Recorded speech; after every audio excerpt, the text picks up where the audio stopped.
In this video, I'll show you how it was possible to predict the market's closing price to the exact point within a week. While most traders last week were first trying to figure out why the market was falling and then why it was rising, we were calmly taking maximum profit on iron condors and making thousands of dollars on butterflies simply by knowing where the main magnet for the price was located. In this video, we'll break down the results of the week in detail, and I'll show you the real numbers that every single one of you could have made just by following our recommendations. In the second part of the video, I'll reveal the secret of how to use the gamma exposure profile to combine medium-term trading with grabbing juicy intraday trades, spending just a few minutes on analysis. Last week played out exactly according to plan. In the previous market overview video, which was published on Friday, May 15th, using our app, the link to which is in the description below this video, we opened the weekly gamma exposure profile on SPY and selected the expiration dates from Monday, May 18th through Friday, May 22nd. The strike that was of greatest interest to us was 745, where the largest positive gamma values were located. This strike was decisive, and above it, there were no other levels that could compete with it or be seen as the next upside targets. To refresh your memory, let me attach a short clip from the previous video. The 745 level will be decisive, and as of now, there are no levels above it that could compete with it or be seen as the next upside targets. The gamma flip zone was at the 735 to 736 level, and a positive gamma island formed powerful support at the 731 strike. Based on this data, we understood that due to its weight, the 745 strike had a certain magnetic property that would pull the price toward it. There was no reason for the price to rise above this level because there was nothing interesting above it. However, for the reasons outlined in the previous video, a correction was expected last week which could have fallen to the 730 to 731 level. With this in mind, you were offered several strategies expiring on Friday, May 22nd. The first strategy was an iron condor on the SPX with the left wing set at the 7300 level and the right wing at the 7550 level. Through the end of the week, the price never left the boundaries of this iron condor, and the position generated maximum profit. Another strategy that was offered was an iron butterfly on SPY. The center was set at the 745 strike, and the idea was that relative to the entry point, the price might fall or rise slightly over the course of the week, but it would tend to trade within the specified range. Another strategy that I really liked was the iron butterfly on SPY, where we shifted the left wing slightly closer to the center of the structure. The main idea was that the 745 level was seen not only as a target strike but also as a resistance level above which the price would not rise. So if the price started to decline, no matter how much it fell, this position would generate profit. On the other hand, if by expiration the price was near 745, this strategy would deliver maximum profit. As a more aggressive bet on a market decline, you could have opened a calendar put spread on the SPX choosing the 7300 strike with expiration on May 22nd. This position was very inexpensive, the break-even point was very close, and the idea was that if on any day the price fell relative to the entry point, the strategy would immediately show very good profit. This strategy was also very easy to hedge using the iron butterfly on SPY, as was also mentioned in the previous video. This strategy is very easy to hedge. We can do that using the iron butterfly on SPY that I mentioned earlier. If, for example, we simulate a situation where by next Wednesday the market rises by 0.5% and volatility declines, the loss on the calendar put spread would be approximately $250. But under the same conditions, a 0.5% rise in price and a decline in volatility, by next Wednesday the iron butterfly would generate a profit of $500 and those losses would be offset. Starting Monday, the market began to decline, and by Tuesday SPY had reached the 731 strike where a positive gamma island was located and which served as the main weekly support. At this point, both the SPX calendar put spread and the broken wing iron butterfly on SPY were already sitting on some very nice profits. The symmetrical iron butterfly was showing roughly a break-even result, and if you had closed all positions at once, you would have realized an overall profit. However, I continued to hold these positions and recorded several video clips to show what happened to them under various scenarios. From Wednesday onward, the market reversed and began to rise. On Thursday, 20 minutes after the market opened, the SPX was around the 7400 level. At that point, the calendar put spread continued to generate a profit of 80% or $400 in cash terms. The symmetrical iron butterfly was generating a profit of $750, and the broken wing iron butterfly was yielding a similar profit across 5 lots. By the end of the day, the SPX had risen another 50 points, and the calendar put spread began to show a minor loss. The profit on the broken wing iron butterfly remained unchanged, but the profit on the symmetrical iron butterfly changed, reaching $1,800. An hour into Friday's session, the SPX continued its upward march, and at one point price even managed to pierce above the 1 sigma resistance level, which served as another key ceiling. At that moment, the loss on the calendar put spread was $270. Meanwhile, profits on the symmetrical iron butterfly grew even further, clocking in at $2,500. The broken wing iron butterfly was also holding up incredibly well, sitting on a nice $850 gain.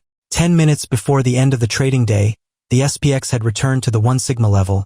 SPY was exactly at the 745 strike, and at that point all positions showed their best results. The loss on the calendar put spread was minimal, totaling $250. The symmetrical iron butterfly generated a profit of $3,600, and the broken wing iron butterfly delivered $1,650. Thus, all the ideas performed absolutely perfectly. The price stayed within the iron condor's range all week. There was a correction down to the 731 level during which the calendar put spread was in the green, and the week closed at the most important strike of 745, a level that was visible well in advance, which allowed us to maximize profit. But in addition to that, there were several good opportunities for intraday trading last week. For example, on Monday, May 18th, the SPX opened at the 7415 level. The Quant power line was at the 7400 strike. Keep in mind that this chart is also available in our app, and the colored lines here represent the largest positive and negative gamma values, the largest call and put option volume values, the peak absolute gamma values, and the Quant power line, which serves as a guide for the direction in which the price is headed.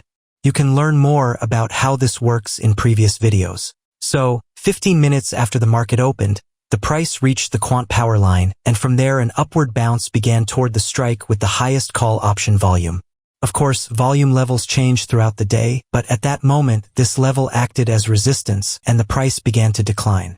1 hour before the end of the trading session, the price dropped to the strike with the highest put option volume, but the Quant power line had not changed its position, seemingly indicating that a reversal to the upside should occur from the 7350 level. In the end, this level indeed acted as support, the price reversed, and the day closed exactly on the Quant power line. So throughout the day, there was a powerful reference point that provided opportunities to open several strategies. For example, from the support and resistance levels, we could open countertrend trades toward the Quant power line or build an iron condor or an iron butterfly around this level. Another example of how you could trade intraday was on Thursday, May 21st. Inside the Quant Power app, there's a chart that displays support and resistance levels automatically calculated by the algorithm. As market data updates throughout the day, these levels may shift slightly, but their main value lies in the confidence they add to decision-making. What I mean is, if you've already identified the key levels using the gamma exposure profile and made a plan but still have doubts, you can look at this chart for greater confidence. If the support or resistance zone shown here does not contradict the overall logic, then the signal is strengthened. That day, the resistance level was at 7460 and the support level at 7350. 30 minutes after the market opened, the price was exactly midway between the two levels.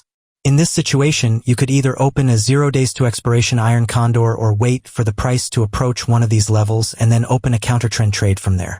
About 2.5 hours before the end of the trading day, the price reached the resistance level, and that was a good spot to open a bear call spread. At one point, there was a false breakout, but by the end of the day, the price closed below the resistance level and the position generated maximum profit. Another example of how these levels work could be observed on Friday, May 22nd. The SPX opened near the resistance level. There were several attempts to break it throughout the day, but in the end, the price was unable to break above it. So if you want to see in advance what's happening behind the scenes of the market and make well-informed trading decisions, the link to the app with all the necessary information is in the description below this video. This week started in positive gamma territory.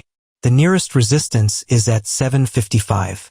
The gamma flip zone, which is currently the main support, is at the 745 level, and below 740 absolute and negative gamma begin to build up. On the technical side, the weekly probability distribution curve identifies the nearest 1 sigma resistance level at the 7600 mark and the support level at the 7455 mark. The market continues to drift away from its moving averages, increasing its overbought condition. But it's important to remember one point that I mentioned in both the previous video and the one before, that the market has a tendency to remain overbought for a very long time, yet it tends to exit oversold conditions quite quickly. So even though almost all oscillators and moving averages are signaling overheating, this is more of a statement of fact than a signal to rely on. On the other hand, even though the market continues to show optimism, I would currently prefer to avoid aggressive long positions. First, purely from a basic technical analysis perspective, the market is at its highs, and that's not the most ideal entry point. It's better to wait for a deeper pullback, at least to a test of the nearest key moving averages.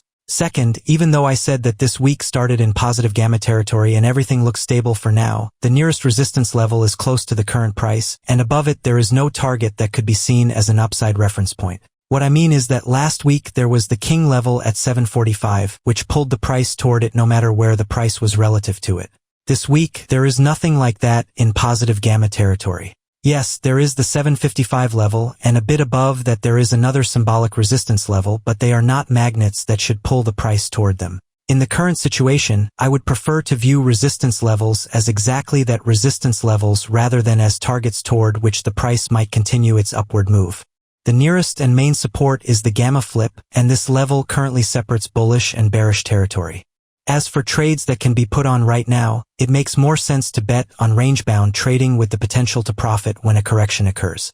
I think you've already learned how to use strategies like butterflies and understand what I'm talking about, but if not, you can review previous videos where this was discussed in detail. Right now, you could open an iron condor on the SPX expiring this Friday and hold the position until the profit reaches 25 to 50%. As a hedge against the possibility of a market decline, you could open a calendar put spread on the SPX expiring this Friday with the 73.50 strikes. The idea is that this position is very cheap, the break-even point is very close to the current price, and if the market starts to correct even slightly in the coming days, this structure will immediately generate a profit. Here, as an example, for every one calendar put spread, you open 2 iron condors. Depending on your preferences, you can certainly adjust the strikes, the number of lots, or the instrument, for instance, use SPY instead of SPX. But the idea is that if at expiration the price is in the range from 7,500 to 7,600, the 2 iron condors will generate a profit of $500. At the same time, the loss on the calendar put spread would be about $250, so the overall combination would still show a profit. On the other hand, if we simulate a scenario where by Thursday the price drops to 74.50 and volatility rises, then the calendar put would generate a profit of around $800. The loss on the iron condor would not exceed $200, so together the combination would again be in the green. Right now, this approach seems justified. Sure, we won't make a lot of money if the market doesn't move anywhere or rises to 7,600, but we'll still make a profit. However, if a correction does begin, the profit will be very solid. That's all for today. Good luck with your trading and see you next time.